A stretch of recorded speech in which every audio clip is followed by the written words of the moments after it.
अहद की रोशनी। अथास खुदा के वादों को समझने की ख्वाहिश में अपनी बाइबल को सीने से लगाकर पकड़े हुए था। वो हर सत्र गौर से पढ़ता रहा, मगर अल्फाज गहरे लगते थे और उसका दिल मजीद उलझता जा रहा था। अचानक निशाने किताब से एक चमकदार रोशनी फूटी और फरिश्ता जिब्राइल जाहिर हुआ। डर मत, खुदा हमेशा अपने वादे पूरे करता है। आओ हम मिलकर अहद के रास्ते पर चलें। उन अल्फाज पर अथास के चेहरे पर एक रोशन मुस्कुराहट फैल गई।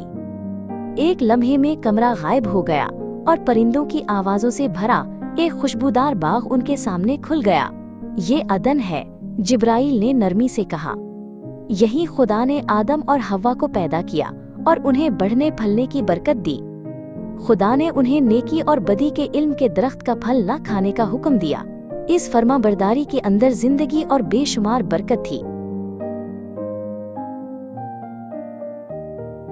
चमकता हुआ बाग आहिस्ता आहिस्ता मांद पड़ गया और सरमई साए छा गए। जब आदम और हव्वा ने खुदा की नाफरमानी की तो गुनाह दुनिया में दाखिल हुआ। जिब्राइल ने धीरे से कहा। खुदा से जुदाई का गम महसूस करते हुए अथूस की आंखों में आंसू भर आए। फिर भी खुदा ने वादा किया कि एक नस्ल सांप के सर को कुचल देगी।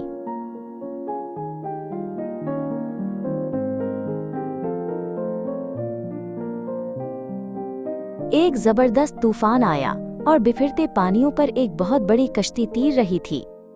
ये नूह की कश्ती है, जिब्राइल ने वजाहत की। खुदा ने गुनाह का इंसाफ किया, मगर ईमान के बाइस एक खानदान को बचाया। जब सैलाब खत्म हुआ तो आसमान पर एक कौसे क़ज़ह चमकी। ये खुदा के आहद और रहमत की निशानी थी।